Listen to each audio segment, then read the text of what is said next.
तो चलिए हम बोर्ड पे आ चुके हैं और जानते हैं एटॉमिक मास यूनिट के बारे में। तो एटॉमिक मास यूनिट का जो शॉर्ट नेम होता है वो AMU होता है। ठीक है, AMU का मतलब होता है एटॉमिक मास यूनिट। इसको हम साथ ही साथ में यूनिफाइड मास के भी नाम से जानते हैं। यूनिफाइड मास क्यों? क्योंकि यूनिफाइड मास का मतलब होता है अनडिफाइंड मास, मतलब इसका एग्जैक्ट कैलकुलेशन आप नहीं निकाल सकते। ठीक है, उतना ही आप इतना ही जान लो, बस इतना काफ़ी है। नेक्स्ट टॉपिक की तरफ चलते हैं। एटॉमिक मास यूनिट फर्स्ट है आपका atomic mass unit in physics and chemistry, a unit of expressing mass of atom, molecule और सब एटॉमिक पार्टिकल। सब एटॉमिक पार्टिकल का मतलब होता है electron, proton and neutrons. Molecule and atom के मासेस को एक्सप्रेस करने के लिए एटॉमिक मास यूनिट का यूज किया जाता है, और वो भी किसमें? फिजिक्स एंड केमिस्ट्री सब्जेक्ट में। ठीक है, नेक्स्ट टॉपिक की तरफ चलते हैं। The mass of N atomic unit is represented by symbol AMU, यानी कि सिंबल AMU जो है वो एटॉमिक मास यूनिट को रिप्रेजेंट करने के लिए किया जाता है, इसको दर्शाने के लिए यूज किया जाता है। ठीक है, next, an atomic mass unit is equal to 1/12 the mass of a single atom of carbon 12, the most abundant isotope of carbon. मतलब एक एटॉमिक पार्टिकल्स की बात करें तो ये 1/12 पार्ट्स की वैल्यू रखता है आपका एक सिंगल कार्बन एटम का। ठीक है, कार्बन 12 का जो इसमें क्या है एटॉमिक मास यूनिट 1/12 पार्ट जो है ना, कार्बन का 1/12 पार्ट की वैल्यू जितनी होती है उतना कार्बन का मतलब एटॉमिक मास यूनिट की वैल्यू होता है। ठीक है, इतना जान लिया आप लोगों ने। इसके बाद में यहाँ पे कुछ एक डिफरेंस आपको वर्ड्स देखने को मिल रहा है। Abundant, isotope. एबुडेंट का मतलब होता है, आइसोटोप का पहले मतलब समझ लो। आइसोटोप क्या होता है? जिसके वैसे आपके एलिमेंट्स जिसके एटॉमिक नंबर जो है वो सेम होता है और एटॉमिक मासेस डिफरेंट होता है, उसे हम आइसोटोप बोलते हैं। ठीक है, और एबुडेंट की बात करें तो एबुडेंट का मतलब होता है relative amount of each isotope. ठीक है, इतना काफ़ी है।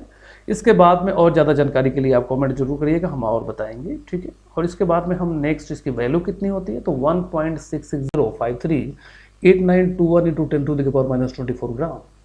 मतलब इसका कहने का मतलब ये है कि इसकी वैल्यू जो है इतना होता है। इसी से आप अनुमान लगा सकते हो, अंदाजा लगा सकते हो कि कितना छोटा टिनी पार्टिकल होता है, बहुत छोटा पार्टिकल होता है। ठीक है, इसके बाद में यदि यहाँ पे आप देखोगे तो ये वाला जो वैल्यू है ना, ये आपका 6 तक तो ठीक है दिखेगा, लेकिन 6 के बाद में ये वाला वैल्यू जो है ना आपका 6053, ये कुछ डिफरेंट भी देखने को मिल सकता है। ये 6 के बदले में 7 भी हो सकता है, ठीक है, 5 भी हो सकता है, बट लेकिन आपको अप्रॉक्सीमेटली, इसीलिए यूनिफाइड मास बोला जाता है, इतना आपको दिखेगा ही दिखेगा। तो आपको क्या करना है कि इसके अलावा आपको यदि वैल्यू लिखने को मिल जाए तो आप ये वाला लास्ट वाला जरूर रखना कि -24 ग्राम्स होता है, बट लेकिन 1.6 के बाद में आप नंबर्स 7 से नीचे ही आप लिख सकते हो।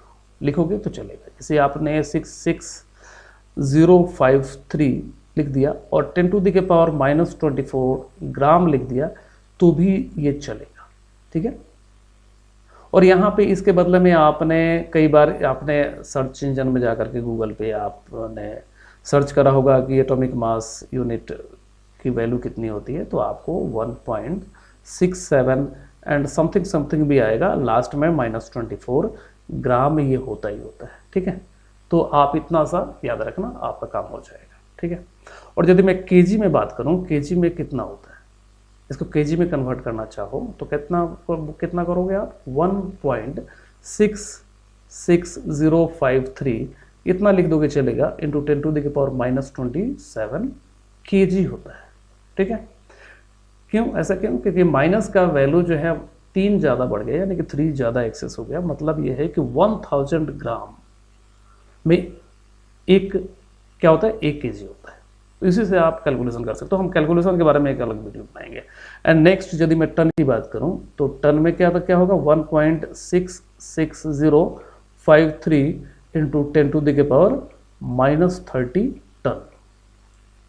टन बोलो या मीट्रिक टन बोलो, एक ही है। कई बार कंफ्यूजन हो जाता है बच्चों को कि टन और मीट्रिक टन में क्या डिफरेंट है, तो दोनों एक ही होता है। ठीक है, और यदि मैं डिसिमल्स, यदि बाय द वे डिसिमल्स आपका यहाँ पे हो, यदि यहाँ के बजाय में आपका यहाँ पे डिसिमल्स हो और यहाँ पे ना हो, तो ये जो आपका डिसिमल्स राइट हैंड साइड में यदि बढ़ता चलेगा तो आपका जो ये माइनस का वैल्यू है ना वो भी बढ़ता चलेगा, यानी कि -24 के बदले में यहाँ पे यदि 6 के बाद में यदि डिसिमल्स हो तो ये -25 ग्राम हो जाएगा, यदि इसके बाद में यहाँ पे यदि ये डिसिमल्स हो तो -26 ग्राम हो जाएगा। ठीक है, इस तरह का चलता चलेगा। ओके, ठीक है। और जैसे ही ये डिसिमल्स की वैल्यू आपको लेफ्ट में चलोगे, आप लेफ्ट में, जैसे मान लो यहाँ पे आपको यहाँ पे दे दिया जाए ये वाला डिसिमल्स आपको 0.1660, शायद मुझे लग रहा है कि दिख नहीं रहा होगा तो इसमें कन्फ्यूजन है, मैं ऊपर में लिख देता हूँ। यदि यहीं पे आपको 0.166053 इंटू 10⁻, यहाँ पे क्या लिखोगे, यहाँ पे -24 है ना, तो यहाँ पे -23 हो जाएगा। ठीक है, और मजा आएगा, अलग से वीडियो बनाएंगे इसके बारे में। ठीक है, चलो और कुछ जानते हैं। अब हम बात करेंगे एटॉमिक मास यूनिट और एटॉमिक वेट में कुछ डिफरेंट तो नहीं है, कई बार बच्चों को कन्फ्यूजन होता है। इस कन्फ्यूजन को दूर करने के लिए मैंने इसमें ऐड कर रखा है ये चीज़ें। तो देखो, एटॉमिक मास यूनिट में क्या होता है कि आपको यहाँ पे there are not exactly interchangeable terms, मतलब ये एग्जैक्टली इंटरचेंजेबल टर्म्स नहीं है, सेम ही है। ठीक है, थोड़ा सा का डिफरेंट है तो एक ही लिखा जाता है इसको, है ना, चाहो तो ये दोनों का मतलब एक ही होता है। क्या है डिफरेंट, वो भी जान लेते हैं। डिफरेंट ये होता है कि जैसे कि atomic mass unit included only proton and neutrons mass. ठीक है, केवल इसमें इलेक्ट्रॉन और प्रोटॉन्स का ही मास इंक्लूड होता है। वहीं पे एटॉमिक मास यूनिट में आपको इलेक्ट्रॉन का भी वेट इंक्लूड हो जाता है। ठीक है, मेरी बात समझ में आ रही है, इलेक्ट्रॉन का भी मास इंक्लूड हो जाता है। हालांकि देखा जाए तो इन दोनों की वैल्यू अप्रॉक्स सेम ही है, तो इसीलिए सेम लिखा जाता है। क्यों? क्योंकि यहाँ पे आपका मास जो है वो आपका क्या है, साइंटिफिक नेम है। यदि आप वेट की बात करें तो वेट हम जनरल वर्ड्स यूज़ करते हैं, बट लेकिन साइंटिफिक जो वर्ड्स होता है वो मास होता है, तो वेट को हम मास में ही लिख सकते हैं। ठीक है, तो इसीलिए दोनों का वैल्यू एक ही। चलो हम एग्जाम्पल से समझते हैं। जैसे कि मान लो कि पूछा जाए कि आपका कार्बन का एटॉमिक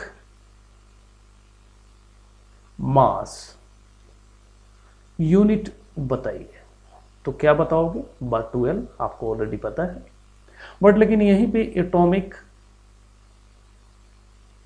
वेट पूछा जाए तो क्या बताओगे आप? एटॉमिक वेट पूछा जाए तो आप बताओगे 12.0107 अप्रॉक्स। ठीक है, क्यों? क्योंकि इसके अंदर में आपको इलेक्ट्रॉन का मास ऐड हो चुका है, इसलिए ये अब बताओ, इसी से अनुमान लगा सकते हो कि एटॉमिक वेट में इलेक्ट्रॉन का कितना छोटा रोल होता है, उससे भी छोटा। यानी कि सब एटॉमिक पार्टिकल की बात करें तो सबसे जो कम मास होता है, सबसे कम मास होता है, वो होता है इलेक्ट्रॉन का। ठीक है, तो और भी डिटेल जानकारी हम दूसरी वीडियो में लेंगे, तब तक इतना ही काफ़ी है। तो इतना जान के चलिए।